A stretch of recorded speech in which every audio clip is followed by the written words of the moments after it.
'cause I'm so far out of sight. Now if you come in closer, beware of my wicked bite. And yes, I know you chose her, but I will not put up a fight. Tiny mountain queen who are, show us who you really are. Shiny bright city of star, run the show, this is all us. Standing taller than the trees, they went down, we got this far. Shiny bright city of stars, they can't take away what's ours. It's all us. It's all us. It's all us. It's all us. It's all us. It's all us. It's all us. It's all us. You can't tell what I'm wearing. Maybe you try it on, you might.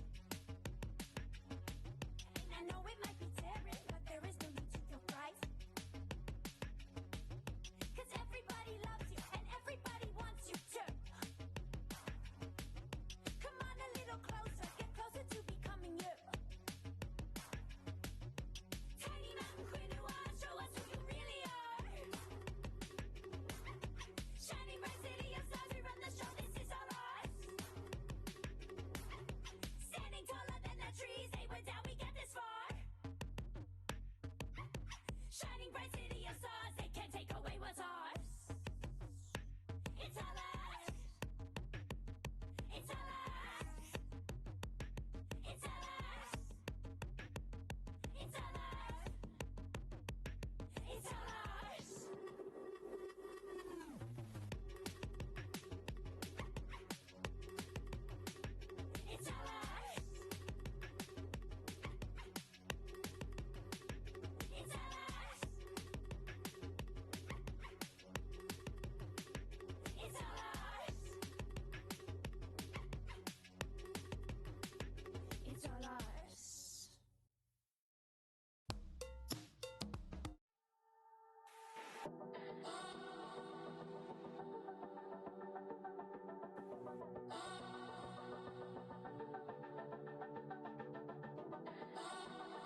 Good evening, everyone. How are you this evening? It looks like a bunch of the pieces on my computer are just not cooperating piece by piece by piece. So, being as I am unable to get logged into Minecraft at the moment, we are changing tracks entirely, and we are going to build this Lego boat partially in celebration. There we go, got the words. Of the Steamboat version of Minnie Mouse and Mickey Mouse, both going to the public domain this year as of 2024. So that's what we're going to start with. Apologies for being late, but that's what happens when you try again. Alrighty. So in the meantime, I was trying to get myself logged into Minecraft, but it just does not like me. Getting the browser, everything else. Can we connect? Nope. Failed to connect to the server, failed to verify my username. So yeah, it is what it is. That's okay. We are here. We are trying to roll through and just see what happens. So we'll get right from the knolling level sorting right on through. Just grabbing some scissors, and you'll see that I have the camera in front of me. I'm sorry, that's the way it goes. It looks like the one above, this one here, decided that it's not going to zoom in properly. So, it is what it is. We shall just roll with it. Good. That sounds fantastic, Liv. Actually, that's one that I was looking forward to. So, I nearly bought that for my dad this year for Christmas because he was into filming Super 8 films and some of the other formats, but we weren't sure if he would really appreciate it the way it needed to be appreciated. So we didn't end up buying it for him. But it is a very good set. That camera does look amazing. So because we've got the on-screen instructions, I'm going to not use the ones that are... Where did I put it here? That came in the box. We're just going to use the ones that came with... or that I got the PDF version so that you can see what I see and we're on the same page. So what I will do is grab a quick screenshot on my end and throw that up on the corner as another picture. Oh, it hides some screenshots. That's interesting. Alrighty. Good to know. Let's see, what have I got here? Can I print screen this? There we go, that's better. Alright, Mickey Mouse. I'm just going to chop out a bit of the manual just so that it's not totally taking up the whole screen. This picture is actually pretty large. Save. Random desktop screenshot. Sure, we'll take that. Lego. Set image. Properties. And let's see if we can get a half-decent shot of that one. Where'd it go?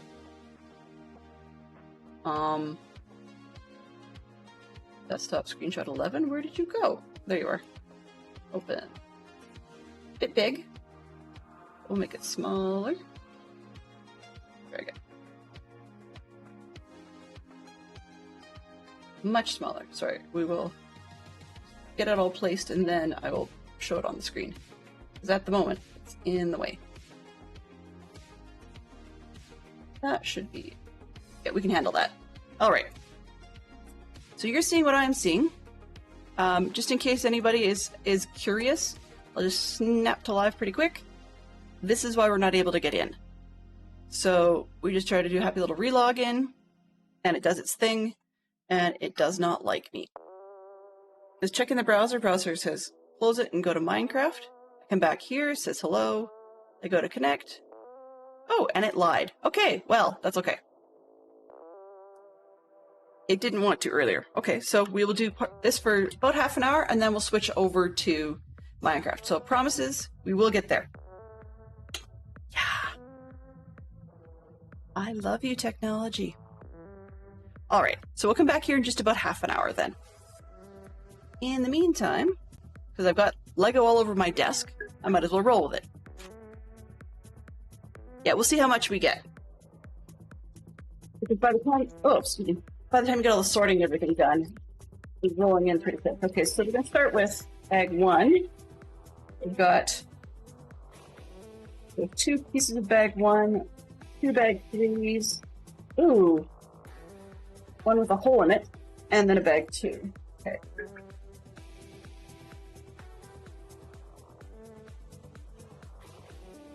Steamboat Willie was a gift with purchase. That's amazing. Because I didn't expect that it would be. So to go with that, I'm going to bring over the knolling tray, the sorting tray. And if I have too much of one color, I've also got myself a snap open container that we can use. Just about word pair one, and just roll on through.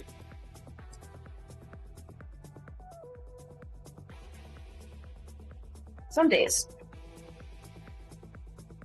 But just before I came down, actually, I was watching a little video that I had not heard until then, that the Queen of Denmark announced in her New Year's address that on the 14th of January, the Queen of Denmark, after 50 some odd years on the throne, is abdicating. So I thought that was kind of an interesting one. I had not expected that. But I have a feeling that she didn't want to end up declining in her later years in the same way that Elizabeth of England had. So her son, the Crown Prince, with his Australian wife, are going to ascend the throne. And but so far, the public seems to think that it's a very good thing overall. So I'm hoping that that really is the case. But it seems like the public is less and less fussy these days about who's on the throne, as long as they don't have a ton of political power to make major changes. Gray, gray, gray. Red. You have a Mickey Mouse head. That's kind of cool. Here you go. There's your first look at Steamboat Willie. Right, and looks like we have a couple of rubber wheels. Green, black, white, more blue. Body.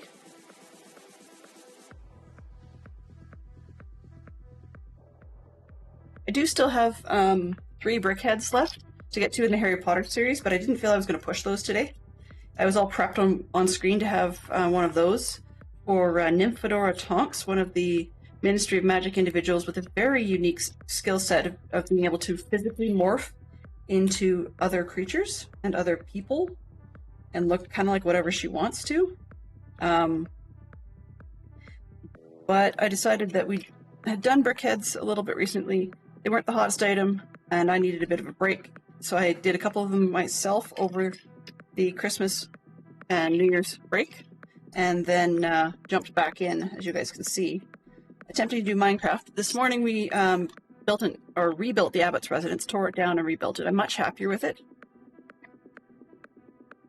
Much happier with it now than where I was before Christmas. And making some progress with it. So it seems to be, I mean, I've got it very, very basically furnished, and I'm not going to bother with more because it's sort of an Abbot's residence, so it's not heavily decorated.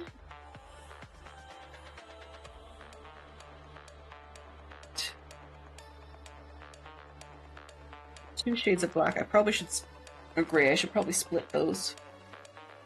Or put them in a bigger bin.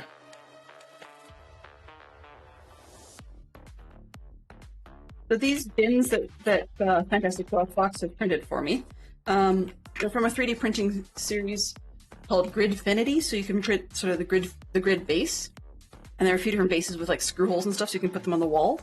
And then these bins are actually designed to be able to have recessed little magnets in them, and then you can actually magnet to the base if they have little recessed bin spots or sort of recessed magnet on it. We didn't go with the recessed magnet version because we didn't need to. We just didn't want them to slide around. So that was all there was to that. They are lovely to work with.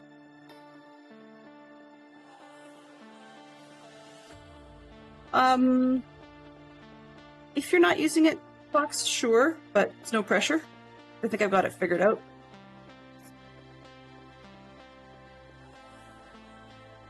But Fantastic Sherlock Fox and I have a lot of Lego laying around at the moment.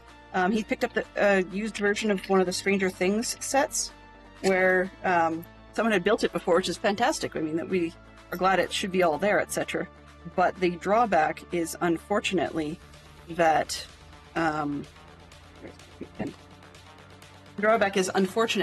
when they put it away, of course, it was difficult to put back in the original bags because you'd actually have to follow how the thing was built in order to take it apart.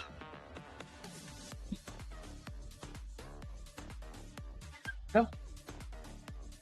And so the resulting effect was it was in a bunch of bags that he had to sort all of it all at once. So they were talking like 7 or 8 gallon, no, not gallon, more than a gallon size bags. So that was challenging, I suspect. And so we needed a lot of little bins for little things.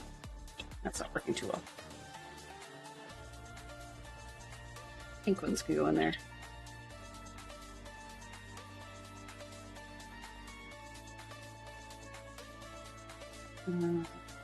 White. This is a cool piece. It looks like what became future Donald Duck. I'll be curious to see what they use that for. You can see the profile there with the bill and then his hat. And apparently Donald Duck is not that far behind Minnie and Mickey in terms of when it's supposed to be released to the public domain. Several years ago, there was a court case in the US where the where Disney was trying to get extensions on all of their IP. And they got some for a while, but these are the extensions expiring.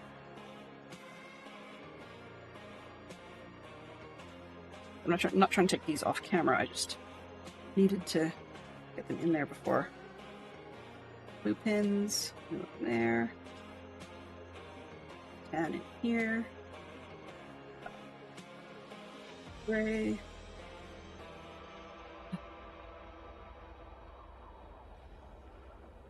Put the 10 over there instead. So I've got enough black that I'm actually going to switch it to another container. It'll make it a little bit easier for me to sort out and see what's going on.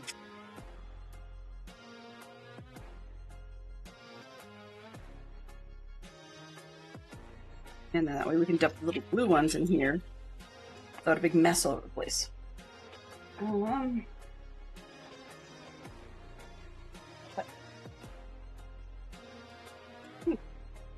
I usually have my pink bin, same as my green bin, easy to hand, but I don't know what I did with it this time. I'll find it off camera. You know, that's the way it always goes. Okay, put some of this in here. Alright, there's actually quite a lot in book 1, or sorry, bag 1, so let's just get to it. And I've got the 10, I'm just going to move them out, water bottle. I've got the 10 off camera just a bit. Let's move these.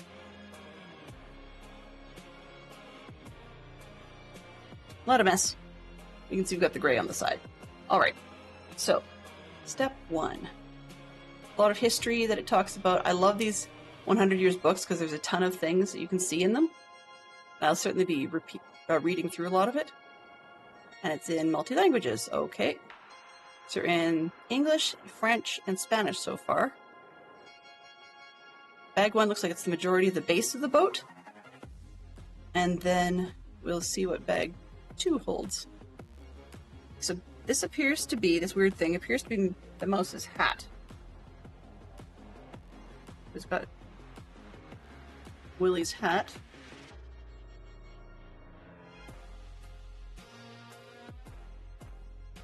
And there's your minifig for Steamboat Willie.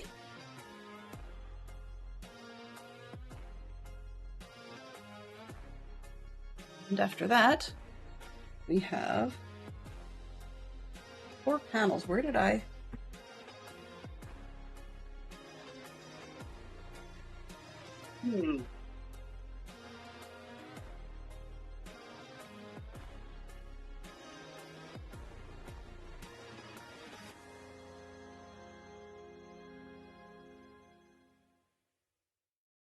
I am not seeing those panels anywhere here. And I've opened only one or both? So hopefully we actually have it all, because I'm not seeing those panels. So I'm going to skip that part for now. We'll have to see where we can get to. I can see there's some round parts that belong to it.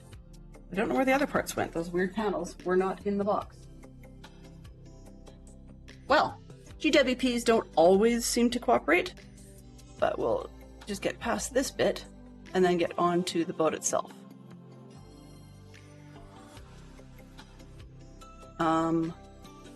Okay, so this isn't done in the traditional style then, it looks like. I may have to null the entire stinking thing just to see if they've got all the parts, because I roll through to this bit and I don't see one of those. I mean, you guys saw what I nulled, and it's not there. I've opened 2 bags marked 1. I don't see anything blue in bag 3 or 2. Well, let's play some Minecraft, because I'm just going to clear the table, take it, we'll figure it out later, and when that happens, you'll know when I know. Sometimes things just, I don't know.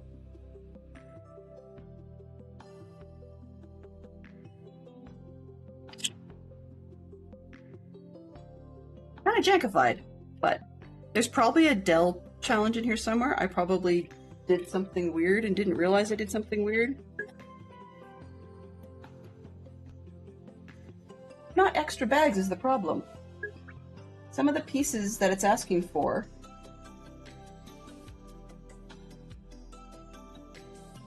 yeah, it's not just the black and white part. Some of the pieces it's asking for, like the big blue bar that you see there, is not in any of the other 3 bags.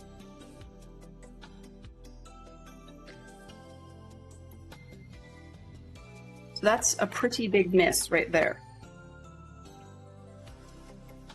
So I don't know what they're talking about unless they went black with it instead. I don't know. I do have one that's this size, but it doesn't appear to be. Let's see, just doing measure on here. 2, 4, 6, 8, 10, 12. Okay. Let's see.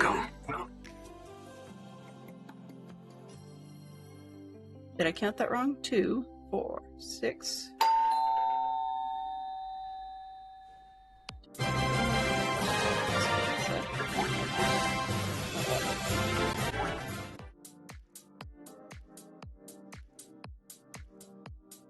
There's 11 circles, so I'm just going to use 1, 2, 3, 4, 5, 6, 7, 8, 9. So it's certainly not that piece, and that's the only one like that we own. So things were halted before they started. That's okay. We're just going to pick up the tail ends and clear the desk and head straight on into Minecraft. We'll be laying some you call it dirt blocks for some terraforming purposes, and we'll figure this out later, because it's the weirdest version I've ever had of a problem. I'm really hoping it'll be a facepalm Dell did something dumb kind of moment. Otherwise, it would be a very bungled set.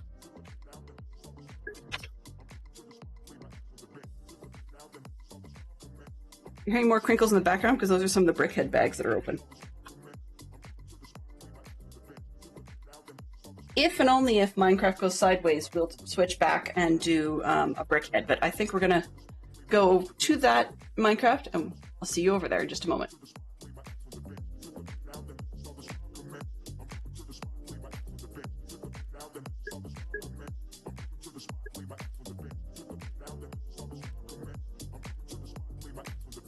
Oh, hello there!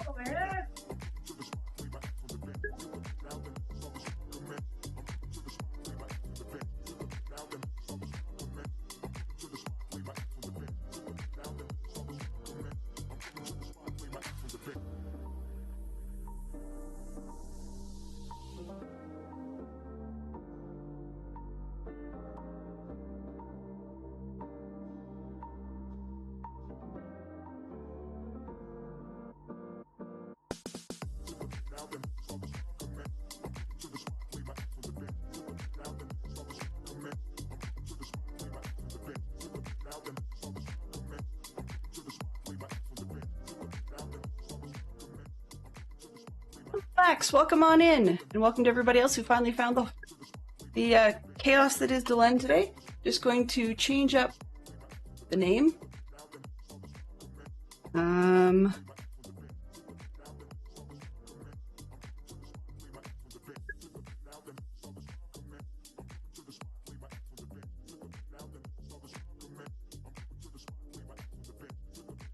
Alrighty. I have absolutely zero idea what we're doing today. Because, you know, stuff happens. Alright. So we're just gonna head on in and place a whole ton of dirt. Filling people in. Happy New Year, everybody.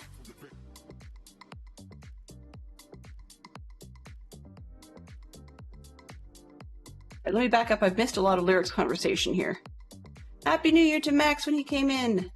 Yeah, so Lyric says he finally went through his closet and throwing away things, which is fantastic. I'm terrible at throwing away things. Let's see, Lyric, thank you very much for being first in the stream. See his comment about a Lego stream? Yeah, well, maybe. Kinda not. So, not impressed. Leave me at that. Okay, it looks like we've got everybody. Hi again, Silver Unicorn. Welcome back. Welcome back. It was marked as Minecraft because maybe Minecraft knew what... I don't know. I just don't know anymore. Okay, so we'll give you a quick fly around this and show you. Let's see, what do we have? Dirt. Okay, we got a bit of dirt. We can stick around for a while.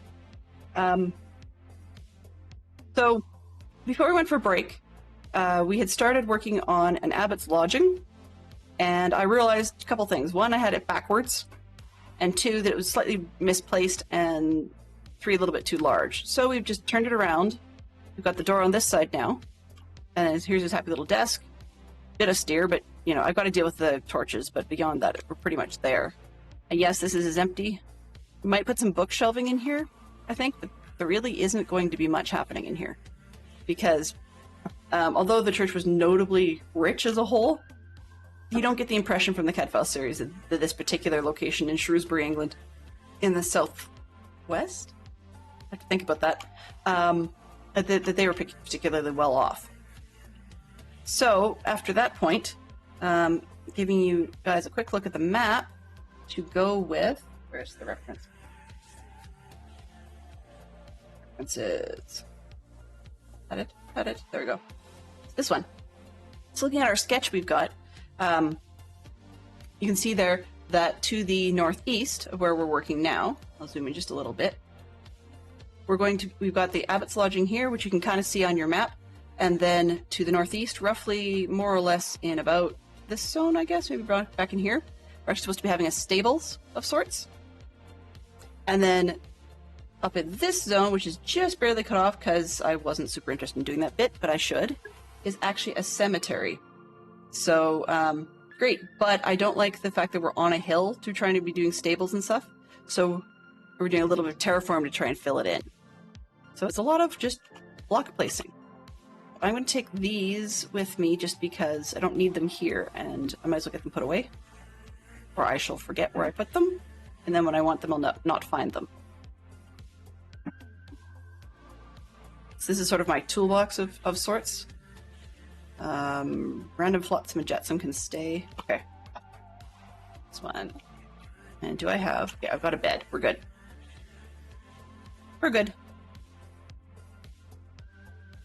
But basically, you can sort of see, not this level down, but there's another level below that. And that's where we're going to be building up from. And I figured I might as well just plant the majority of the stuff. I'll plant myself here. And then we'll see where we can get going to. This one. Actually, let's just put that over there. And then this will be the random one. Always put out torch. There we go. Okay. We can load up. And it's a little bit of quite literal place, place, place. And place some more. Because, oh.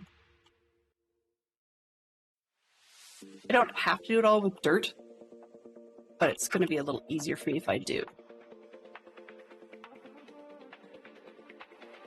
Hit the bed. If you caught me being a little bit out of it for the Lego, first off, I was actually having a horrible time connecting in. My account just would not connect. The server said it didn't recognize my username, which was kind of odd. And then it would make me relog in.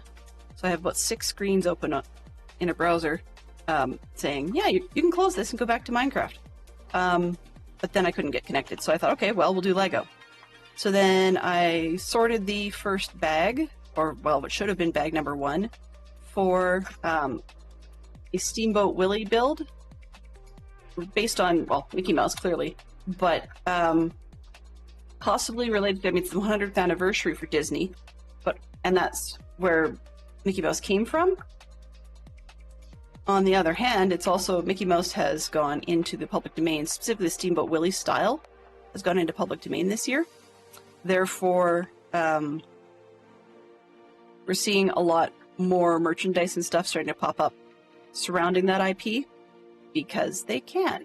And I thought, you know, celebrating that it's gone into the public domain was something I was going to take part in, hence the attempt to build the Lego. But unfortunately, it looks like, oddly, on step 1, we are missing parts.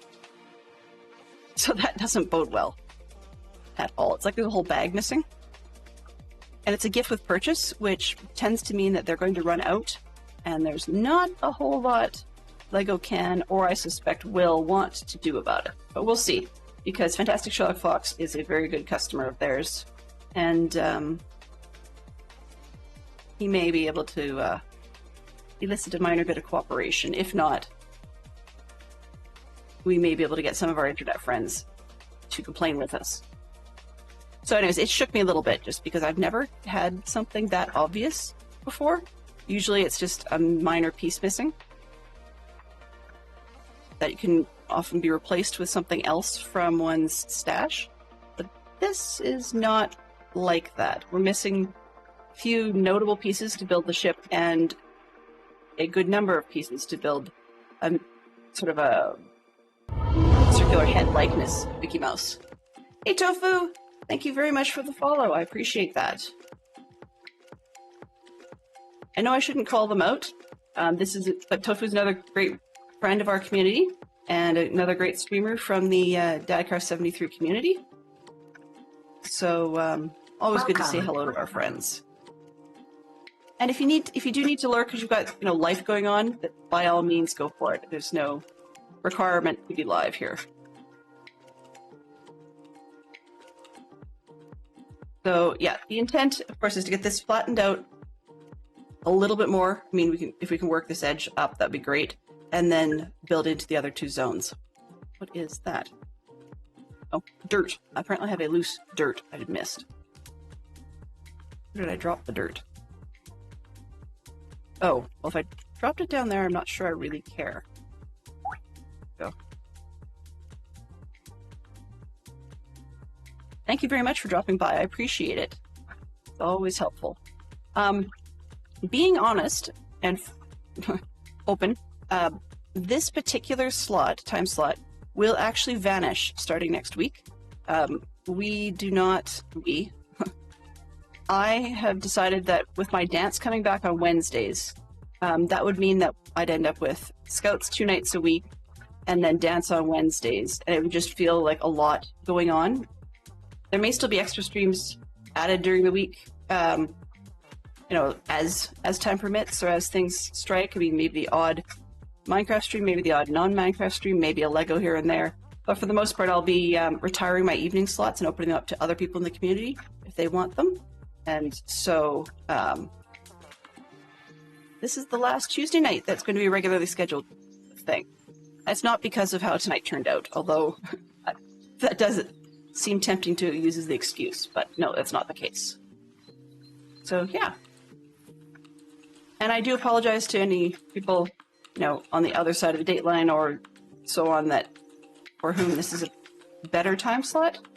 But I just felt that I needed some time to spend with the kids and stuff, as opposed to being away from the dinner table 4 nights a week, or at least rushing through and then heading out. And so I thought, yeah, let's cancel the evening ones, go back to the roots of the channel, which started when I was streaming while the kids were at school. So let's go back to that. It works. It's a bit of a, they call that self-care, maybe? I don't know. It's the buzzword of the year, whatever that is.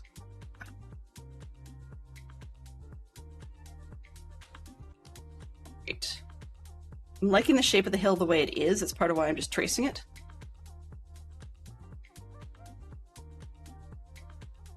Boo to responsible parenting. Responsible? No.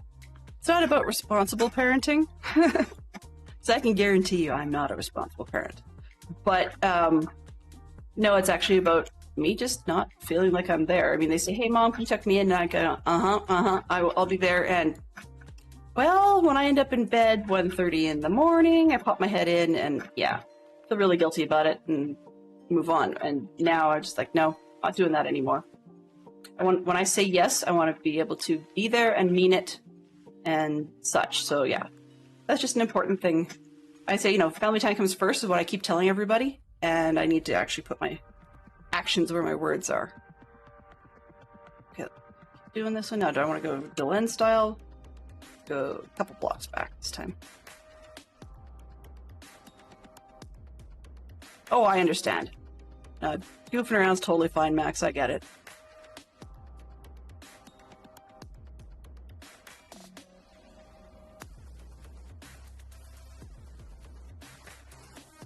For so long, I've gone like religiously 1 block from the edge. It feels really weird to sort of be guessing where the rest of it is and not end up actually going that far from the edge again.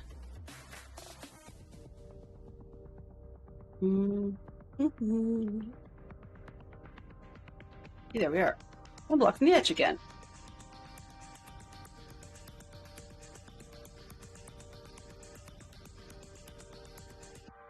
But I was actually having a grand time. I was like, oh, I'm going to do some Lego for myself just because it's fun. And I have a bit of a backlog. And that's not a complaint. I actually love it to pieces. But it's not as popular here. So I don't need to save it for stream. And so I spent some time over the break doing some of the brickheads. Enjoyed that. Fantastic Shaw Fox has gifted me a lovely set with the Orient Express train. And it's more or less built on or based off of an ideas submission. It was not related to any of the Agatha Christie books, but I figured that I'm probably going to add a couple of extra minifigs afterwards just to make sure I've got all the major characters from the Murder on the Orient Express Agatha Christie book. Because after I spent so much time building it in Minecraft, I think it'd be kind of fun to build it in Lego. So I've got that to go, and then still have my favorite Harry Potter themes, and there's a bunch of that left over to do. And that's one of the things I might do some evenings. But I also was quite interested in getting back into books, because I actually have a to-read pile in this room alone that it's taller than I am. And so I want to start getting back into those. So there's a bunch of books. Those of you that have been following along with the build on the Java server so far will know that it's loosely built on a medieval idea of Shrewsbury, England, as put across, or at least as I interpret it, from reading the Brother Cadfael Chronicles by Ellis Peters, otherwise known as Edith Pargeter. And she also wrote quite a number of other novels in the same time period. Not all mysteries, not all set with the same character, although there's a lot of real-life names from history used. And so I'd like to read a bunch of those. And I've also picked up far more of the series that I referenced last season, the Cat Who novels. There's 29 of them, all in the series, and I actually own now about 2/3 of them, I think. So I have a few more of those left to read. There's a lot of that to do as well. And I don't miss doing that in terms of, I don't regret streaming. Never will. I'm still having a blast doing it. but it's one of those things where we need to move on. However, I want to share with you guys, actually, let me turn off the references screen for now. We don't need that one. I'm just placing blocks. And see if we can get the Geek Out going. Oh, sorry about that. That's an interesting black screen. But I do want to let you guys know we've got a new set of questions to add to the Geek Out. I've not got them typed in yet. Just picked them up a few days ago. And but the new set is an additional 350 questions from the aughts, from the 2000s, and so there's a lot of us that either A, don't remember back too much further than that, or B, we're far too young. So, I mean, one only needs to be 13 to be able to have a Twitch account officially. Therefore, things going back nearly 25 years would be possibly out of the realm of memory for quite a lot of people. So I figured, okay, yeah, we're all youngins here. We need newer questions than that. Not everybody loved their parents' music or their parents' television shows and videos. So we've got more questions coming. Just a couple of examples out of the blue is we've got, let's see, in the literary category, we've got one character under the age of 10. Or films, one film with a Western theme. What about, let's see, 2 actors who've played Santa Claus. What else have we got here? 2 songs by Arcade Fire, or 1 character from the Band of Brothers. So there's a sample from every category in the new set of cards that will be coming. So what we've got right now on the screen is a Geek Out saying 6 word games. And Max took that one around with it, with Boggle, Scrabble, Upwards, Words with Friends. Those are the ones he knows off the top of his head. If one technically wants to be there, we've got the Letters game from Countdown. I'm not really sure if that qualifies. And then we've got, and that actually, we can play that on stream at some point if one wants. Word games. I guess I'm going to include things like Taboo, which is one I haven't played a good long time. With Taboo, there's Scattergories, I guess. We have, in our house, we've got one called Telestrations. Basically, it's kind of a combination between telephone and Pictionary and... there's words on stream, I suppose. Yep, that's words on stream for sure. What else we got? I don't think if there's any other word games that we have that I could think of. Yep, words on stream, quite literally. As people call it, playing a game of words. But of course, you know, Delenn being Delenn, didn't want to, I guess, follow the crowd and didn't end up bringing that one, although that would have been a great time killer when I have a tech issue, so we may need to revisit that one. Let's see. Word Yahtzee is a good one, yep.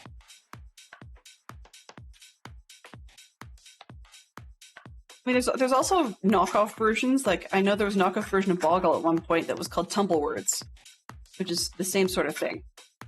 Spill and Spell, that's another sort of knockoff version, I guess.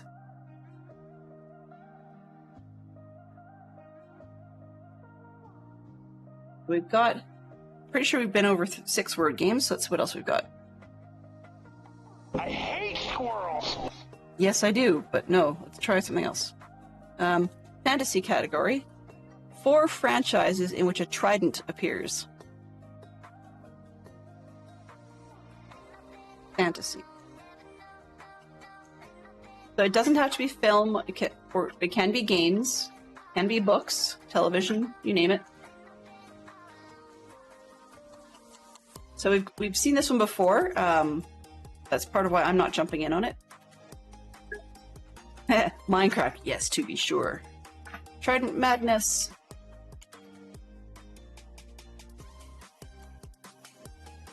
Trident Madness, indeed. All right, what else have we got? We've got Little Mermaid, King Trident. You know, for studying the Greek myths of Neptune with his trident. Ooh, and the Aquaman comics. Yeah, that's a good one. There's franchises, so I suppose... I guess The Little Mermaid in Disney qualifies because they actually had 3 Little Mermaid movies, because I can't remember what the second one was called. It wasn't just a sequel. But then in the third one, it was like Back to the Sea or something.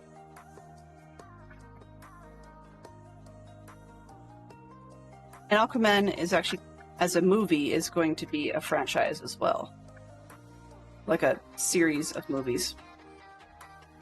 With the usual suspects involved. Probably because they had too many people fawning over the actor. I don't know. I don't get this whole, like, actor worship business. I mean, if it's for their skill and their talent and what they do, great. That's one of the reasons I like people like, say, Maggie Smith or Alan Rickman, for the most part. I mean, there's some characters I kind of go, eh, yes, he did it well, but I still hate the character. But for the most part, I just don't get it why some people say, oh, you know, I'll watch whatever movie so-and-so's in because he's such a heartthrob. I don't get it. Don't get it.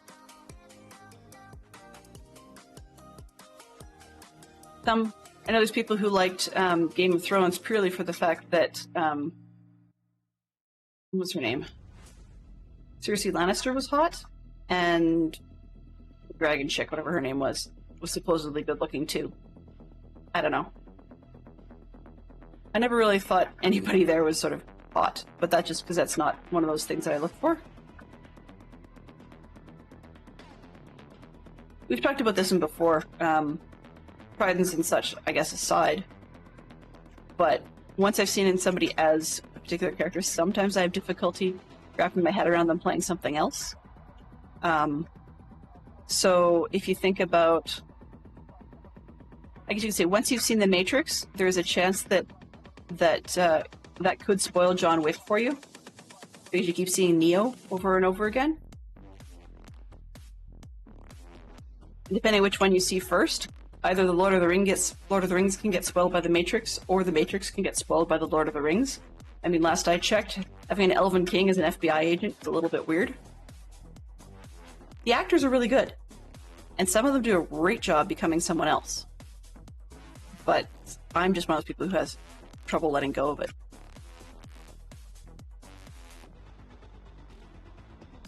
Let's see. There.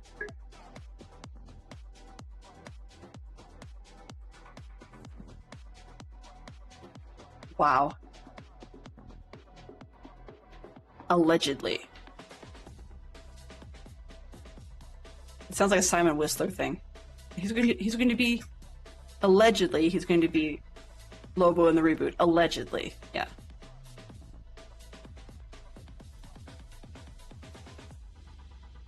I mean, that's another thing. For people who see it as a reboot, but have seen him at Jason as Aquaman in the earlier stuff, how is that going to affect how they perceive Lobo?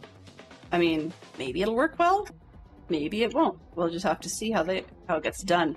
I mean, once again, it falls into the idea that, pardon me, that Moneywood just has nothing new on their plates these days, and they just have to keep rebooting things over and over. Well, that's good to hear.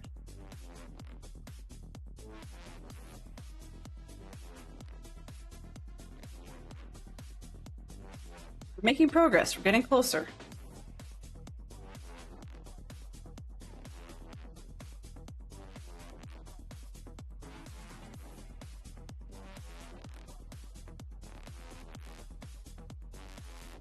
Now, while I did have everything sort of quite a ways to the right shifted, and I could have maybe moved it a little bit to the left, I'm glad I didn't actually end up moving these things to the left, because, because in our sketch, then this left-hand edge would be really crowded. There isn't much more than fields in there, but it still would look quite crowded and wouldn't fit where my head is at, so sorry. I told myself, you know, after 150 by 150 doing the CAD file carpet art last year, I was not going to be terraforming anywhere near that much, and I guess I lied. Sorry. You're true. Yeah, you're right. You're right. About Chris Evans and Captain America.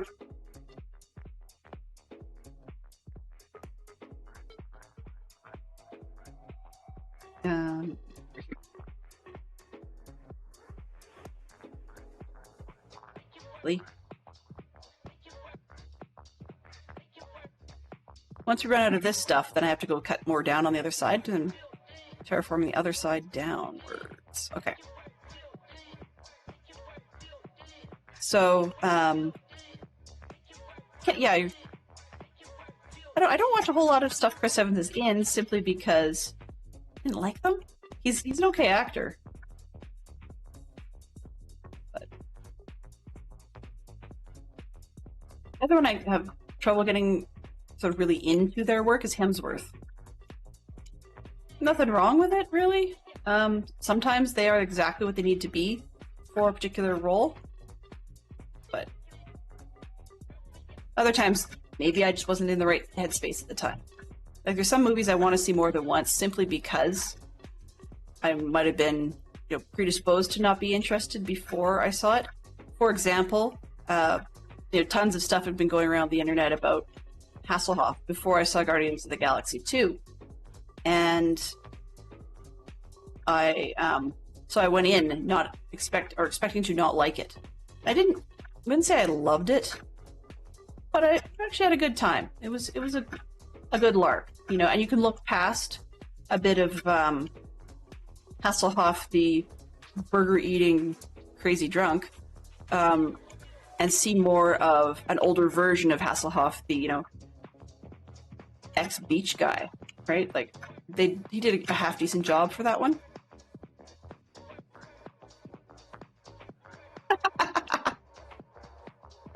Well, Knives Out, you just want to punch everybody in the face. It's kind of the nature of that movie.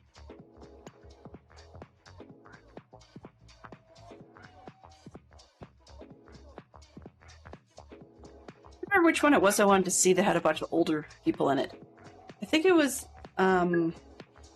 Red, I think is the one, with like Judi Dench being a gun-toting, you know, ex-agent character and just basically going ape on everybody for good reason, but it was just like, who's going to save the world? Well, it's the old folks for once. Love it, because the more that we start, you know, getting to the point where we're going to be feeling old, it's nice to know that there are still actors and actresses, you know, beyond us who are willing to say, no, we're gonna do these action roles, and when Hollywood makes them, we'll take them. Reds, yes. Yep. Yeah, I love the movies that I mean, to borrow my mom's phrase, it's a good bit of fluff. Actually, it was sort of her mom and my dad's mother who used that one to refer to a good bit of fluff. You know, not much substance to these things, but they're just a fun way to spend an evening.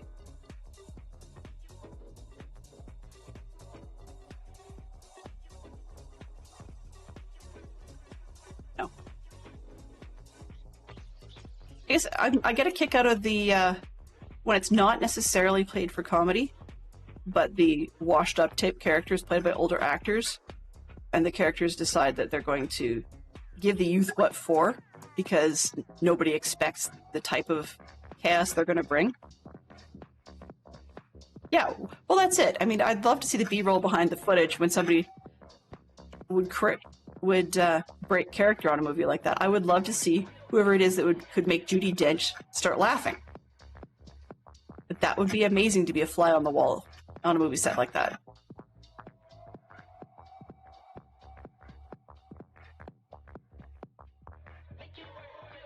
That's one that's on, yeah, I was gonna say it's on my to-watch list, and preferably with the company in chat. That'd be amazing.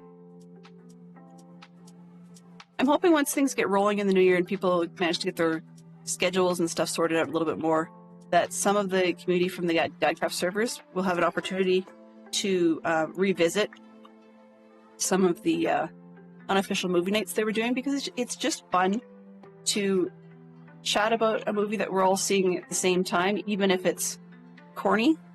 Some love it, some don't. And for those that don't, the best thing about text chat with this sort of thing is for those that don't like the people who talk in the theater, who is me, I'm sorry, I do, then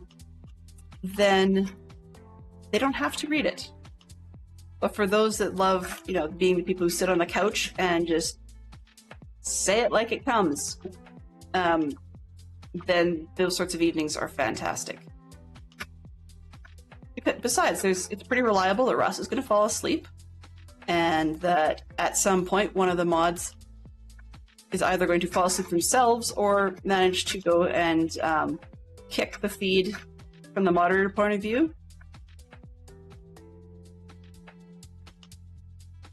I used to get kind of dozy when the credits would roll, even on a stream, like a streamed movie through the Discord or something, but not anymore.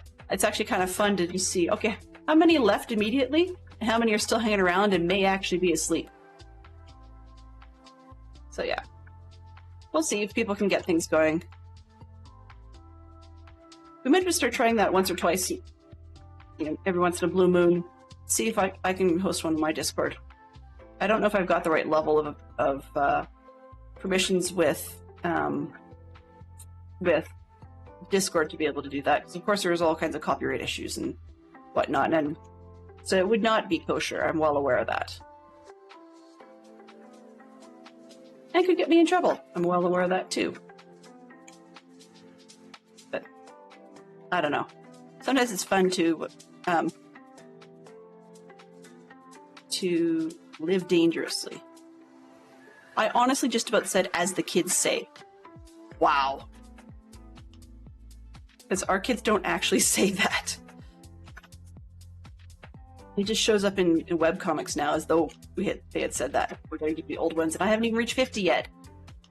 So, sure.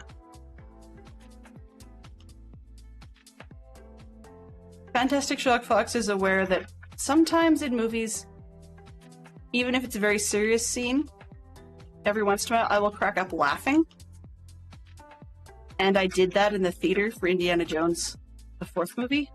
It was a semi-serious scene, but they did make an old person joke in it, and most of the theater was quiet and just let it go right by. But I just laughed, like started cracking up laughing. It was probably not the world's best moment to do that. But also, some stuff hit me as funny that shouldn't have been, because in the Indiana Jones movie, they found a way of dealing with the Shia LaBeouf character that was panned so incredibly badly from the previous movie. The Crystal Skull, I guess it was. So maybe the Indiana 5th movie, whatever it was. But but yeah, people didn't like the Shia LaBeouf character, and so I actually thought it was funny in how the next movie chose to deal with it, even though my response was very much inappropriate for the moment. So yeah, not great. That's actually one of the reasons I'd like to get back into reading, is because you can crack up at a book when you're sitting by yourself. You know, if you've got your earbuds in or something, people just assume you've heard something funny that you were listening to. But also, they're not going to interrupt you to ask what on earth you just thought was funny, which is a very good thing for me, to not be interrupted for that, simply because, being frank, you don't want to interrupt the person like me who does that, because it's not a 1-minute answer. You wish it was. It's like the people who say, "How you doing?" and they don't really mean it, because they don't really want to stick around for the length of the true answer. You know, or when the kids ask you a question at the dinner table, and they have gotten to know at our house, it's not usually a 5-minute answer.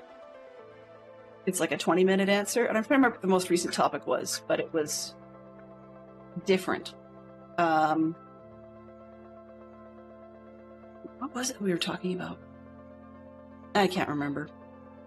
But anyways, we got sidelined, and yeah, there's far more than the kids wanted. My daughter's just rolling her eyes, and we're like, yeah, okay. Should we move on? Do you have something else you want to say? Well, no, not really. Just was tired of what you guys were talking about. Oh, okay.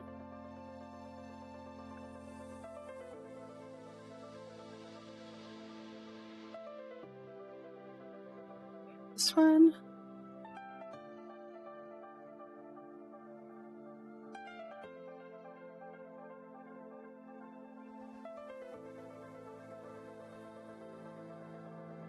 Yeah, it's one of those, be careful what you know about, because someday your kids may ask you. They may not like to know that you know so much about that topic. Whatever it may be.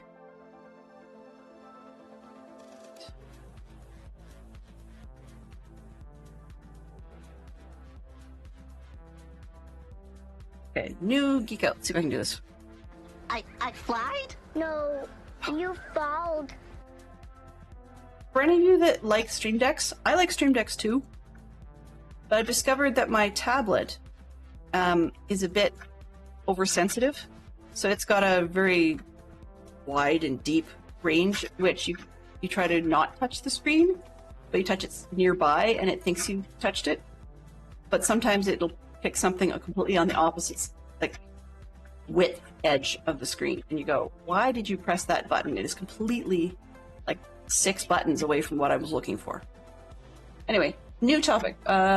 Geek Out Pop Culture Party Miscellaneous category.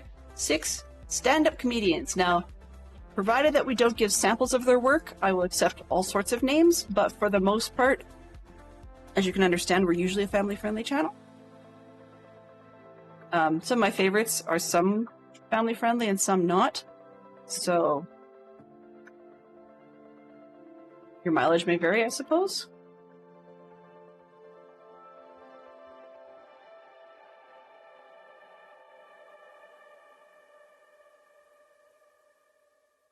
I'm going to cut the question in half a little bit by giving you, we'll go with Robin Williams and George Carlin and Seinfeld. Yeah, Jerry Seinfeld, yeah. So there's 3. So there's only 3 left to meet the target. I could think of 2 UK ones off the top of my head, but not a whole lot the Americans would recognize.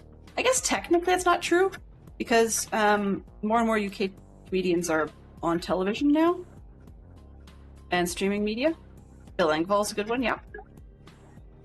Well, yeah, if we go across the pond, we've got a ton. I mean, you just start going down the lists of some of the great panel shows, and they're all comedians.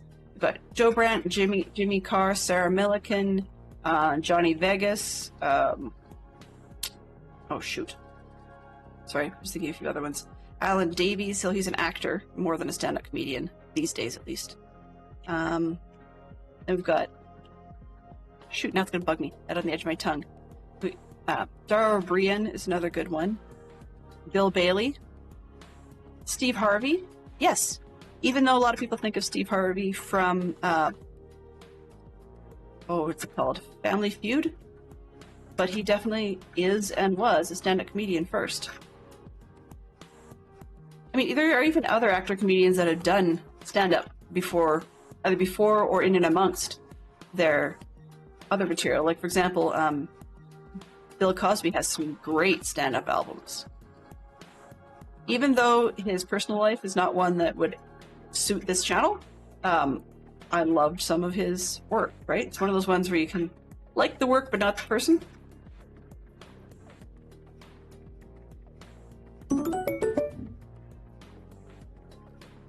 And I mean, you could probably say that there's quite a lot of the talk show circuit ones that have had their own stand-up moments. I know Jay Leno definitely had his own stand-up for a while before he got the talk show. And then there's some that try. Not necessarily sure I'd say they're all that funny sometimes. Eddie Murphy's a good one, yep. I know he's had some great stand-up. We go older ones again, we've got Jonathan Winters. He did a good set.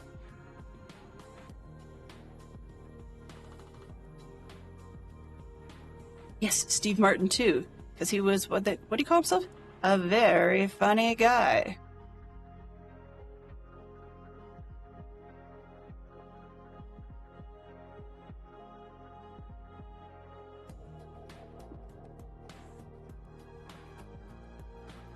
There. I'm sure we've got 6 out of that.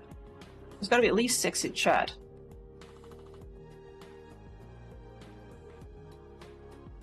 I mean, there's some older ones too. You had Jack Parr, Rodney Dangerfield. No respect.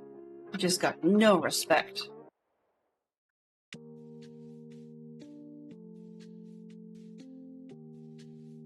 Is Bill Engvall the one that did the "Here's Your Sign" thing? That's one of my favorites. But as Fox will attest, I am horrible when it comes to remembering names. Absolutely terrible. Okay, great.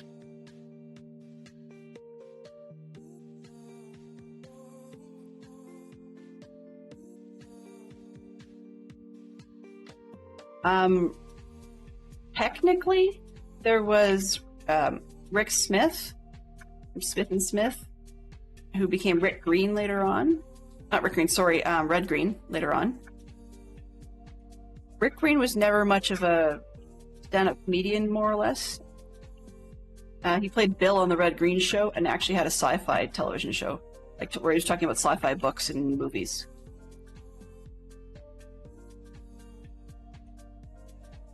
Yeah, well, that's true. I mean, I don't know about stand-up comedians per se.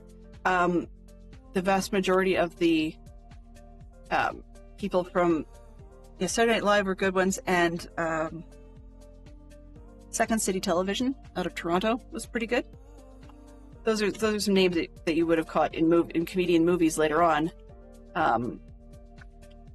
such as John Candy and Rick Moranis, Eugene Levy. Yes. Yeah, that's SCTV. I sadly grew up on reruns of SCTV, so I'm not old enough to have seen it the first time around. But it was mildly funny in college years, trying to explain to people that no, I do not know, Head from wherever. What was the guy? Mike from Canmore. Yeah, nope, sorry, don't know Mike from Canmore. And no, I don't know the Hosers from Edmonton. And Arch Thunder has not yet sent me a picture of the bench. Also, I'll have to ask my brother to send me a picture of the bench in Edmonton with Hosers. But I mean, Joe Flaherty from SCTV also starred in a weird TV series for a while called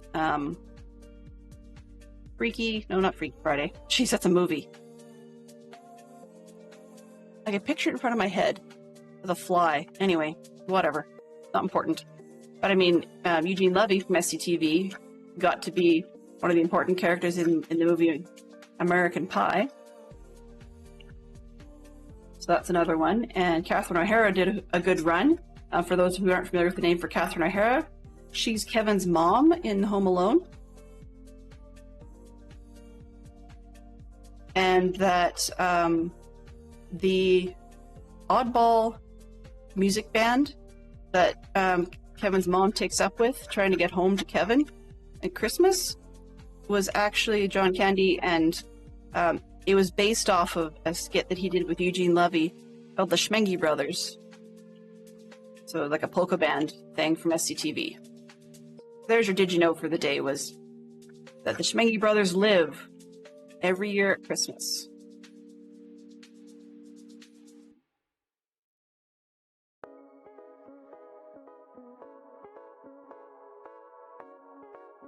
But let's see, I think we've got our list of stand-up comedians, so let's see if we can hit another one and see if I can do this without triggering a different button.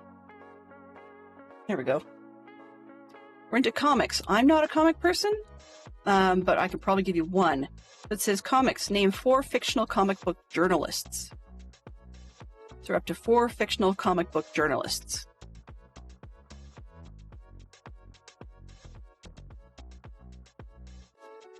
Now I would assume one would not necessarily say that Peter Parker would qualify, although he was a journalism photographer. But Superman would qualify. Well, not Superman, sorry. Technically Clark Kent would qualify. So we need some other ones. I mean, I suppose if you want to go with the same storyline, we've got, what, Lois Lane, I think? But I'm sure in chat there are some that are far more knowledgeable on comics than I am. J. Jonah Jameson with his big cigars. Thank you, Tofu. Yeah, exactly. I'm not sure. Interesting spelling. All right.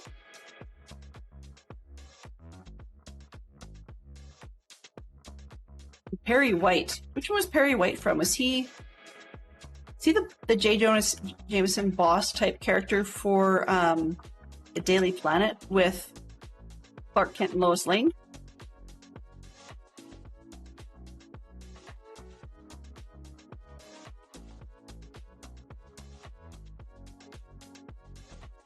Okay, yeah, he was Kent's boss. Gotcha. That makes sense.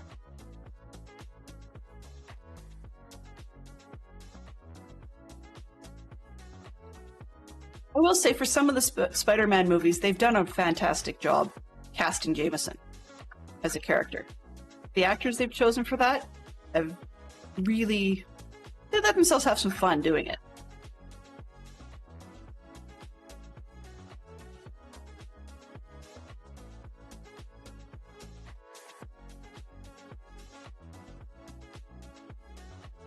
Wait, Caesar's ghost! Yeah, okay.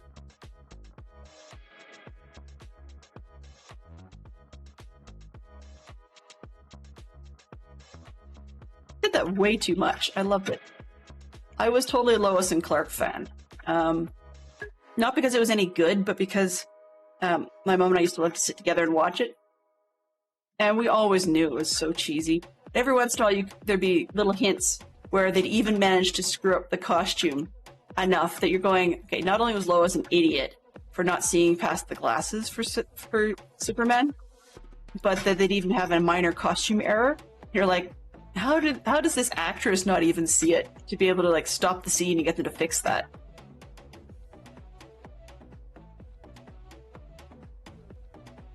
I do remember they still kept the Great Caesar's Ghost references in when they did Lois and Clark.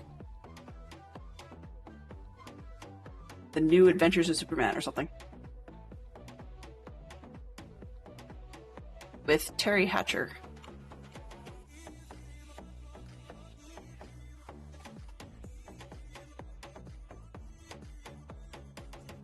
Empty. Empty. All right. So what I was doing on the other side is right in and around our fine friend Wolfen's yurt. I'm just peeling the layers down, but I have to be careful as we do it because there are caves underneath.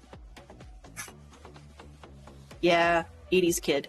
One of the things that we did, my mom and I, when I was younger, was we would sit in the evenings and watch stuff like Lois and Clark and whatever, and we'd do puzzles. She and I had a huge thing for puzzles, like jigsaw puzzles and such, or we would do logic puzzles. Those ones where we draw out the grid, and then you try and figure, okay, who was the guy that won first place at the pet fair with what kind of pet, and what was the pet's name? You know, that sort of thing. And then you draw little dots in boxes and so on. And so we'd sit and watch the shows and then be trying to figure these puzzles out in between. I spent hours and hours watching the Sullivan productions of Anne of Green Gables over like a 3,000 piece jigsaw puzzle of some sort of, I don't know, Victorian picnic scene or something like that from a painting. Why I remember that kind of stuff and not something more modern and more useful, I have not the slightest clue.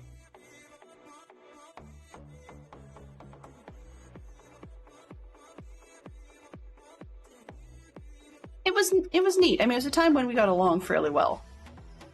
This is not one of those things that people usually sit and talk to their moms, you know, girls or guys. There was a point that ended, of course, because we do our own thing, but in the early years of elementary, I didn't have a whole ton of friends for bright kid reasons, as in like you're smart and your brain's going 1,000 miles a minute sort of deal, and even if the other kids can keep up, content-wise. They usually can't keep up speed-wise, so they decide that you're too weird for them and they don't want to be your friend and pick on you.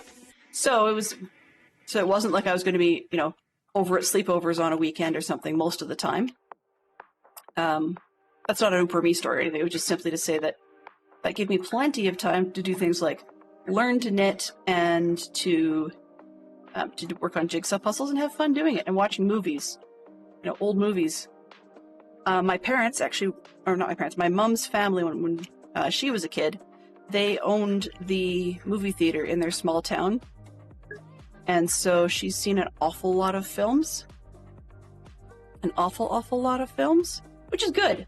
But my dad was also a huge fan of old films too, so we would watch some other ones. Like I've seen, the classics like Citizen Kane probably about 4 or 5 times. And still a huge fan of the Maltese Falcon. And some of the really old classic, well, I shouldn't say classic, maybe really old television as well. So things like early Perry Mason with Raymond Burr, and then of course later Perry Mason with Raymond Burr, when Perry Mason was an old fart. So we had a lot of fun doing that sort of thing, and that's where public broadcasting comes in, because you could get some great black and white movies on the weekend. I think in the Seattle area, the one that we could get from where we lived was, I think they called it PBS, quite literally Public Broadcasting System or something. And we'd watch Red Green, and then we'd watch, I think, Saturday Night Cinema, which would have a modern intro to it, but then they'd show you some ridiculous old thing from the 40s or whatever. So I saw a lot of good old Sam Spade and so on.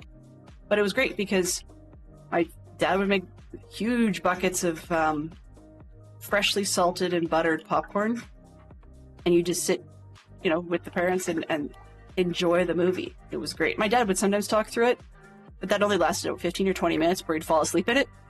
And then so next time they reran that same film, he's like, I'm sure we've not seen this one. At least we haven't shown it to the kids.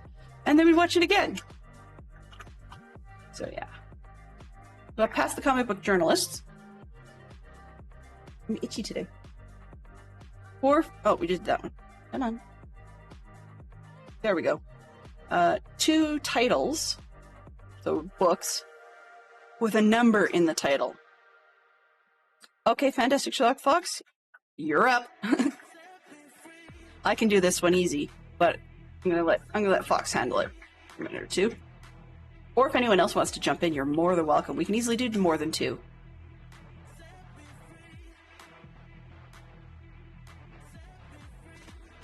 Fahrenheit 451, 1984. Yep, there's 2 right there. We've got... Those are actually 2 of the ones I was thinking of, for sure. If you're into the weirdness that is the Japanese author Murakami, he's got a neat one called IQ84, which is not related to 1984, the book. 20,000 Leagues Under the Sea, for sure. 2001: A Space Odyssey. I know that was done as a film, but it was also done as a book.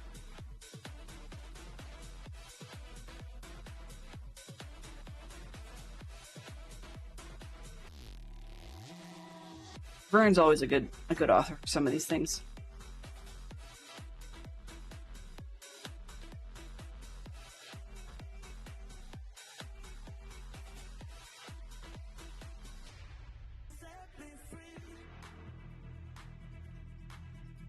It wasn't a book first. It became a book afterwards, after the movie, and actually they did a good job of that. It was fairly... If you picture, when they say a picture's worth 1,000 words, and then you try to figure out 1,000 words you would use to describe some of the weirdness that was 2001: A Space Odyssey, that's about how the book went. But I'm one who loves description, because that can repaint the picture in your head, and it doesn't have to come out like the movie.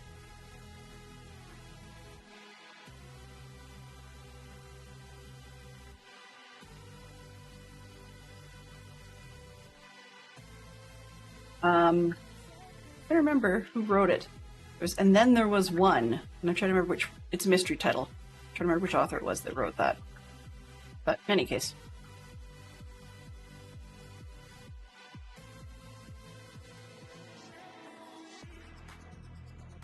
Oh no, I'm wrong. That's not even. Then there was one. It was, and then there were none. Is that a book first? I can't recall. Yeah. I suppose you could say sequels, if they became books, would qualify if it was 2 or 3 or whatever.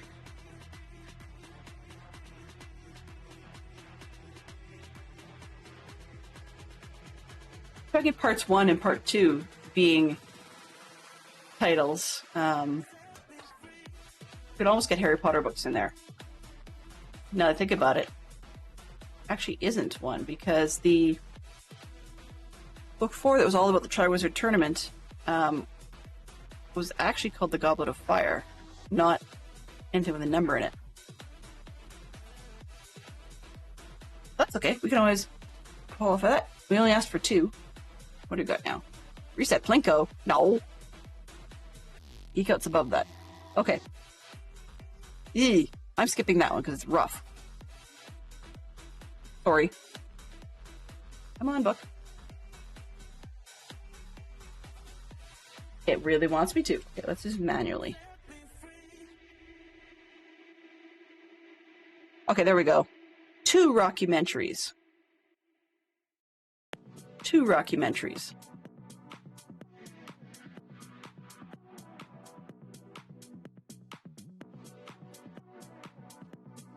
I actually think they mean rockumentaries, not just mockumentaries about rock.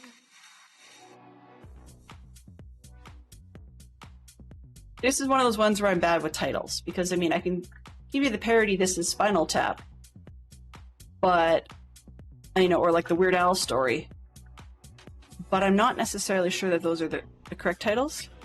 I know there was one done about Freddie Mercury, and there's also another one, I guess is maybe not rock per se.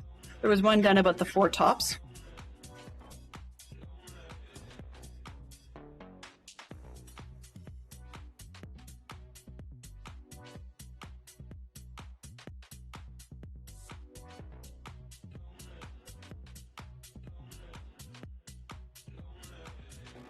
This is where movies and music collide, and then we're all kind of going, ooh, I don't know.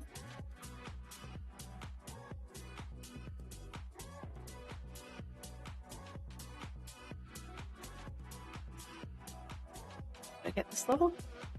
Hey Minx, how are you doing? Good evening to you. Hello. Hello, for sure. Get it.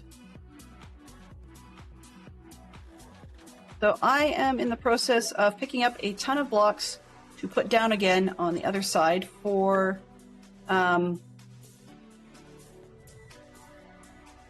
terraforming, so that we can flatten out and put a couple more buildings on the monastery side. So I'm pulling down some layers near the lovely yurt that was put in for us, and then building up on this side. And we're almost done that part. We've got, I mean, a good amount to put in, but the layers are just about right. Because we need to put a stable in, more or less where the square is, the light square is now.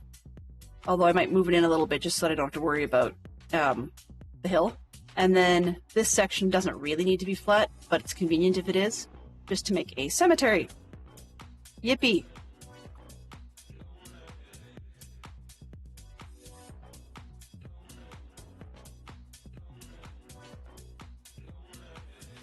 Okay, let's pull another layer off this one.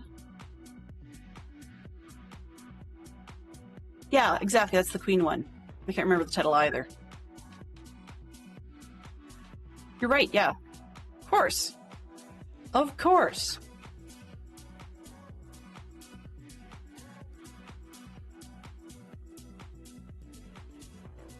What song is synonymous with Queen?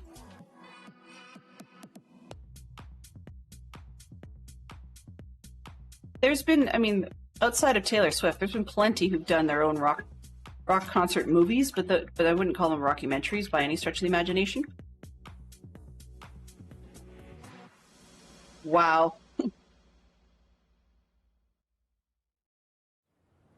would say call it Monday Brain, except that it's Tuesday. So I don't know what happened to Max there. But I didn't know either, so he at least had an excuse, so I didn't. This is one of the funny things about playing Geek Out is actually the way that the game is structured. We don't have answers. So there's no right or wrong that I can go in and look up as an answer on a card and say, yeah, the game says it should be. There is no answer like that. So we get to make up the answers as we go. And it's more community appeal as to whether or not it's correct or not. Yeah, so basically the only two I can think of at the moment then would be Bohemian Rhapsody and the mockumentary This Is Spinal Tap. Oh, no. There is...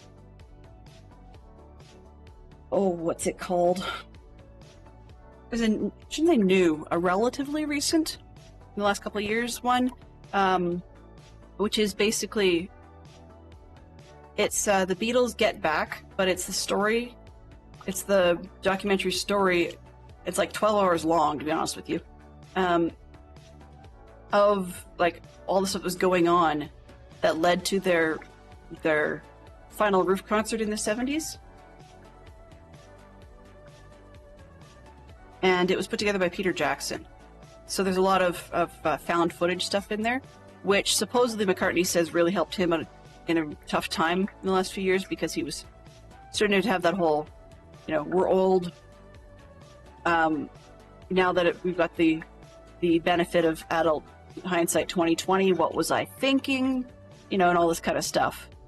And sort of saying, yes, I appreciate where I'm at, but maybe we should have stopped well before we did and all this kind of stuff. And now he's back into got the groove and trying to make more music and frankly make more money out of the Beatles music. But it's funny because one of the stories I was reading recently about McCartney was he got offered the opportunity to teach a masterclass. So it's actually like a website called Masterclass, and to teach a course there, all about like basic playing piano and writing music. And he declined.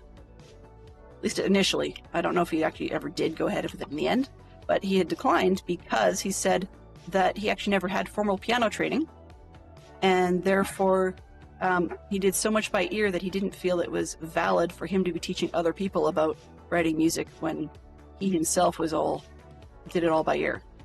Almost like he didn't feel it was a valid way of writing music. Personally, I'm not sure I agree, but yeah, there's your story. So he was definitely not happy. Okay, I need to find out this one. Mending. Okay. I'm running inventory profiles, so we may or may not lose this shovel. We'll see what happens. Kinda hope we don't. But if I get lost in what I'm doing, we may lose it. Just depending whether or not the mod I have will actually try and catch it in time and then give me a warning that it didn't get to exchange the shovel because the shovel there was no shovel to exchange with it.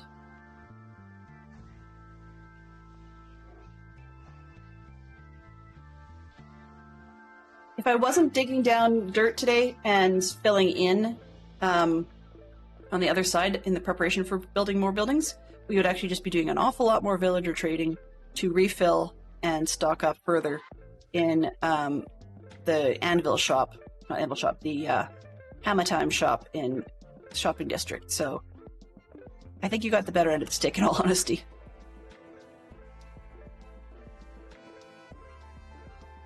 I do still have plans to try and get a little further in the modded server, and that will be happening this week. Not particularly sure whether it'll be tomorrow or not, but I don't want to leave it alone. I just was left off a little bit frustrated, and so I want to play with it a bit, and we'll see where we can get going. Most of the other players on the modded server from DC's crew, as far as I can tell, have a much better grasp of the mod than I do, and they've got all kinds of things going on. Some are client breaking, and some of them are just amazingly decorative and incredibly mobile and incredibly resource producing and all kinds of wonderful things. We're not there. I'll be frank, we're not going to get there. But I won't leave it alone, because this is one of those ones that once I've started, I'm going to follow through till either A, I feel that we've accomplished what we set out to do, or B, it's server reset time for modded.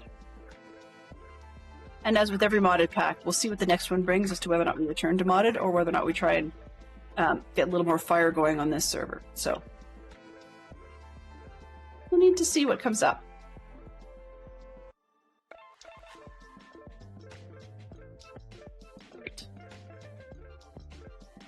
I'm also hoping, too, that when I get back into reading books about the medieval era that this sort of build is inspired by, then hopefully I'll get a few more ideas of what I want to do.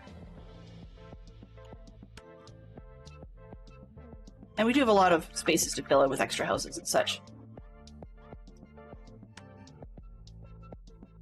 I'm debating whether or not I'd be better off to reposition the yurt, so to take it down another level once I've got this terraform down to where I want it, or whether I just leave it up here on its little hill. And I'm not really sure what I want to do with that either. Besides, if all else fails, we can revisit the castle and either make it much physically bigger, pardon me, or to completely change its styling. So yeah, there's possibilities every way. You know, that's Minecraft. You build it once, you tear it down, you build it again, you tear it down, rinse and repeat. Because that's half the fun. I have to remember to smile. It's another big one. I was watching some of my VODs for some sound reasons and realized I don't smile a whole lot. And I whinge a whole lot. I mean, not exactly crying all around per se, but it comes across in the sound. So, yeah. I'm going to start needing a uber cheap smile redeem. Hey, you, smile. Or a spin off of that little kid, right? Hey, listen! You need to smile!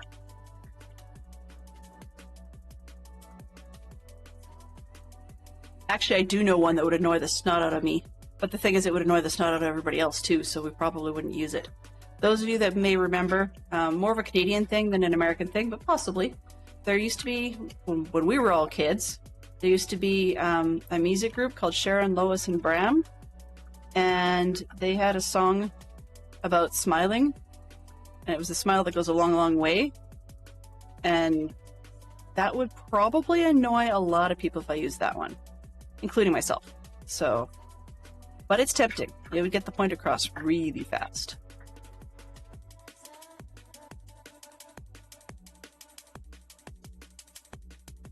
We have a few ode personal commands. One of them I just have to clip the sound shorter, but the person unfortunately hasn't been able to join us for a while. And another one of them, actually the vast majority of the list, I need information from people. So this is part of why it's delaying. They've claimed their sound through one thing or another. We've accepted the claim, and then we need them actually to give me the information so I can get on that. 15 minutes. Awesome. Thank you for the heads up. One of the things that I'm tackling this year is trying to figure out why I have very little perception of the length of time. So when I say, oh yeah, I'm going to go 2 minutes over just to give people time to start, to start up their stream and whatnot. And next day I look up and it's like 12 minutes later. Not sure. But I do need to figure out why that is, because it's affecting all sorts of things and not just the streaming. So Fantastic Sherlock Fox is amazing for reminding me. If he's ever not around, I have zero problem if somebody else says, hey, you, time check. Just because it keeps everybody all together. They say it takes a village to raise a child. Sometimes I think it takes a village to raise a streamer.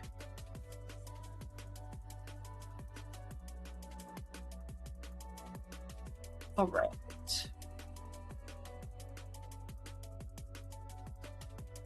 Now, before I get too wrapped up, how close are we here? Okay, we're getting map. we're not too far from the edge of this layer. So I'll just go to fill inventory, and then we'll switch over to the other side and see if we have enough to finish off this stuff, the leveling part of it, or if my shovel dies first. We're not sure which is going to happen. Oops. That's not going to help.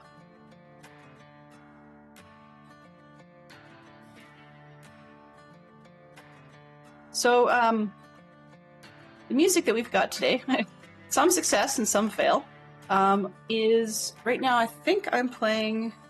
I have no idea what I'm playing. I am playing some. Oh, okay. From the electronic playlist on Epidemic Sound, it's a actually intended to seem Western song called. What's it called? Speak the Truth, I believe, by Splasher. And but the Splasher text is done as though it's slasher, as in like a horror flick, but it's not dripping per se, more like the paint style. So it'll be interesting to see how that works. And I'm really enjoying the Epidemic Sound stuff. I'm still at the moment using the playlists they have on Spotify, but should that tire, or I'm just not in the mood for whatever it is they've got on offer for the day, then we'll go back to the Epidemic website and pull a bunch of other stuff. So, so be on the alert for the unfortunate arrival, I suppose, of at some point there'll be like a whole stream full of like 60s surf guitar, simply because I was looking for decades just to see what it was, and apparently 60s rock, Epidemic Sound seems to think that it's all surf guitar. Yeah.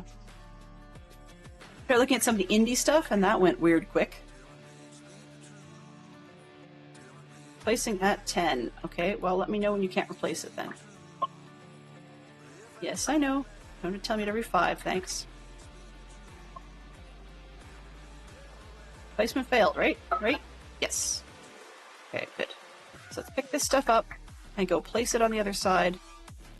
I think I have a spare shovel in my box.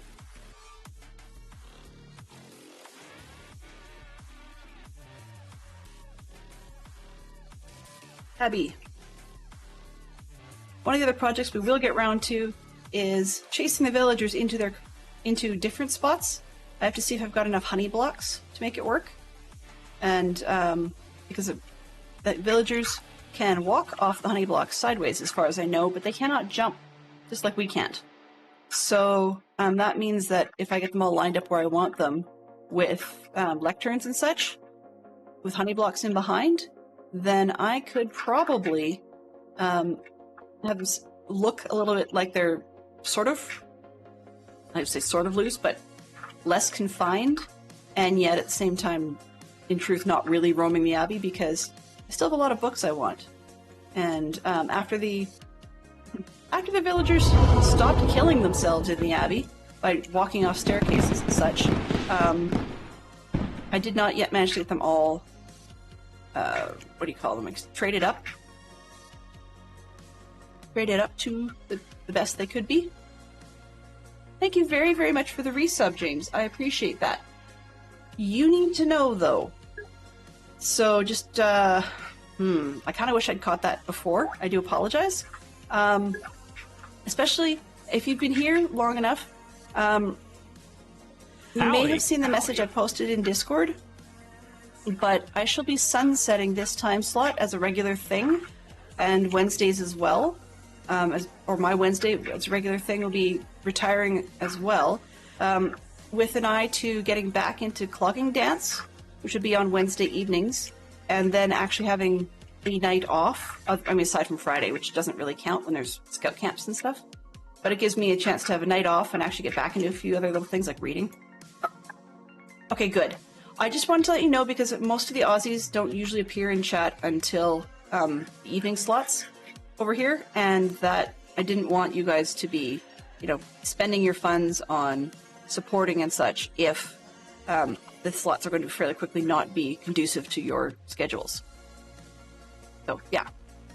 I'll still be around for stream weekends. In fact, I have this afternoon I went and signed up for my slot on the next Dadcraft 73 stream weekend.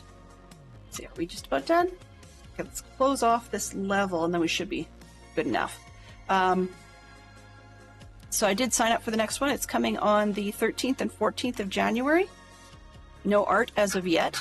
People need to get their dates in, and I'm sure by the end of this week our fine ITT Tom will be screaming for people to get their dates in if they can, so that he can get onto the art. But I've got mine in there, so we're happy. That'll be an evening slot. Actually, it's just, you know how those weekends go. They're always an anomaly compared to everything else, right?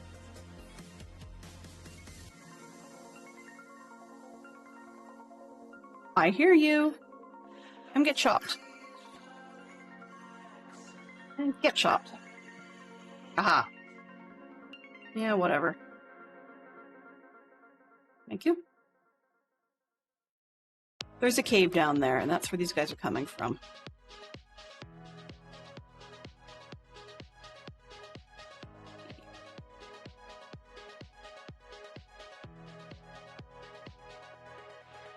Alright, so this level should be enough, and then we can just go ahead with the stable, I think.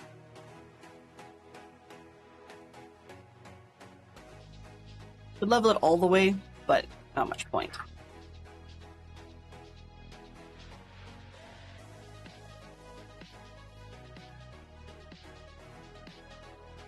On the bright side, though, with the schedule changes, it actually does mean that some of the other people who were looking at changing their schedules going into January, assuming that things stabilize enough for them that they can actually keep the schedules looking at, we may be raiding more frequently into Ms. Poodle Pirate, which would be a blast. That actually makes my day long officially, only because technically I'm a mod for Poodle, although she's always expressed that it's been a come and go mod as you can type situation. Oh, why thank you.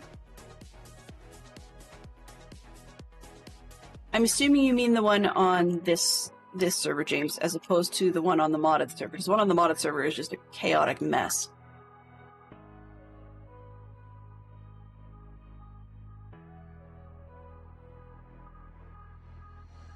But kind of actually perfect that we are hearing all these skeletons from the cave below, because when I turn this end of it into a cemetery, yeah, having the bones make their little clinking noises, as creepy as that is, would actually work out well. Me either, James. I haven't played much in there either. So, but yeah, so the design for this one is going to be stable, and then there's apparently an organized cemetery on this side. And I had to figure out what that meant. And not that they called it an organized cemetery, but I was reading in books that they were saying medieval cemeteries were often more organized near the churches than it would be in later periods. And it has to do with the belief strength of the day. That in a modern cemetery, you'll often have your funeral home elsewhere in the city, and then we'd have like a procession with a hearse and so forth up to the cemetery. Of course, needless to say, that was not a thing back then. And for someone of a sufficient rank in society, or sufficiently wealthy, I guess, it would not do to have them brought in a cart or a carriage or something similar once they had passed. So they would actually have quite the procession, still walking through the cemetery itself to the resting spot, but they would have had a person laid out in state and cleaned and washed and perfumed and dressed and all that funerary business, more or less on site, as in like there was a building for that. In later centuries, the same type of building would have been used for the groundskeeper of the cemetery to live in that building. So it's kind of like when you've got an actual event, then the guy had to just vacate the premises for the day, and for as long as the funerary rite period would be. So, for example, if you were talking, say, Scotland or something like that, or Wales, you might have had more of a wake format, but the French and the English didn't particularly go for that as much. They would still have someone lying in state for a little bit, but I mean, that would be like a week, maybe. I think a week is about all I could handle because there wasn't much, like they obviously didn't have refrigeration. So too much longer than that. And even if you're having friends and important people come to pay their last respects, it wouldn't do because the person, unfortunately, would be well beyond the perfuming and herbing that could be done. And you just don't want to do that. It's kind of their sort of rule of thumb, no bad puns intended, was basically once you stank too much, you had to go on the ground. So keeping things out of the heat and the sun was quite helpful and quite useful.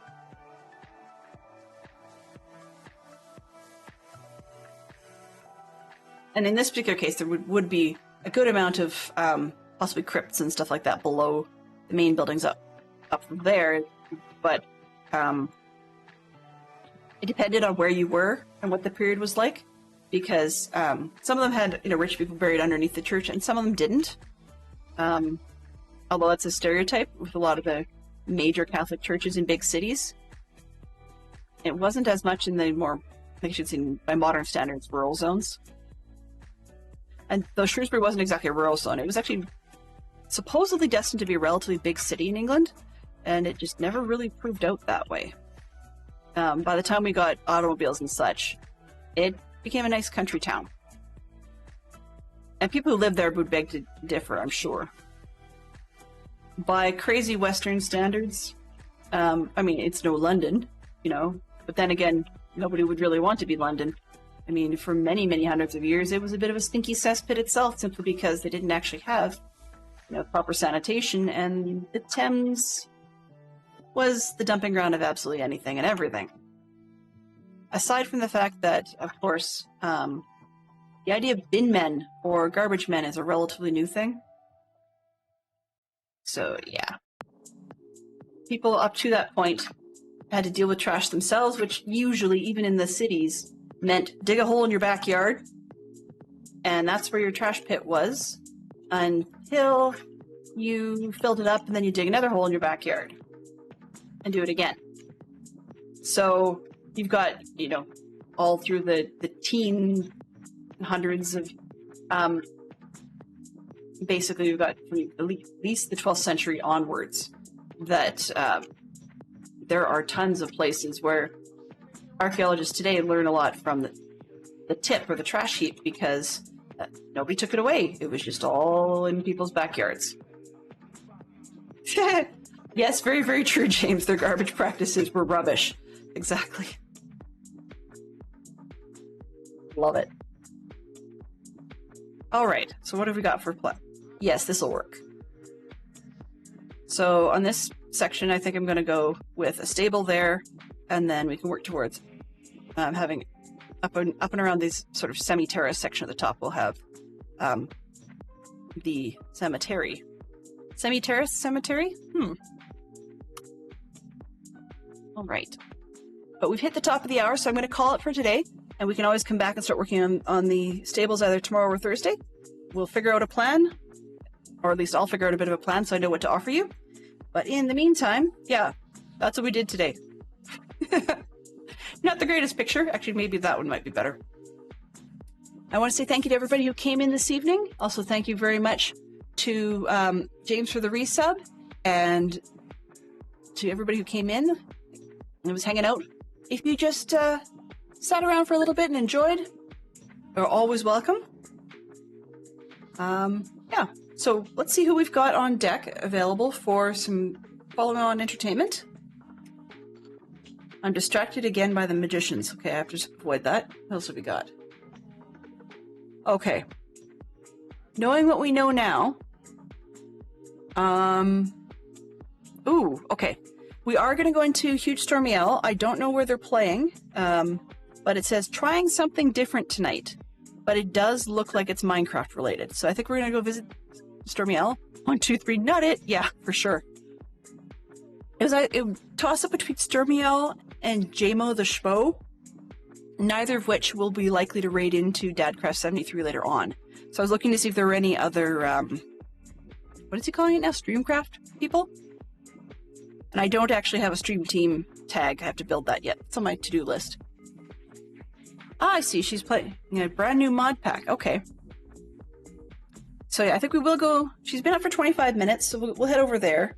A little bit more energy in that stream than in JMO's, but I will be seeing you guys myself noon Eastern tomorrow or 7 p.m. Eastern tomorrow. So, and 7 p.m. Eastern tomorrow. In the meantime, let's head out there, get that raid started. 3, 2, 1. Does that button work? Mischief managed. Yay! All right. So after a rough start to the stream, we are very thankful for people such as James Curry and Yellow who resubscribed this time round. And thank you to Tofu Sucks for the new follow. Also, thank you very much to our clue spenders today to help keep things rolling.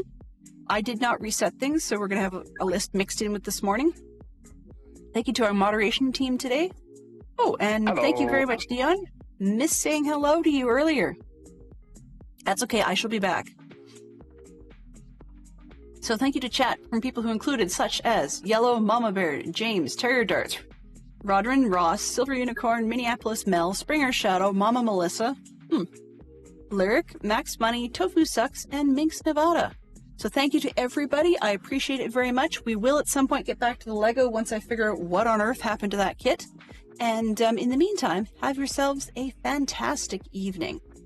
Bye-bye for now.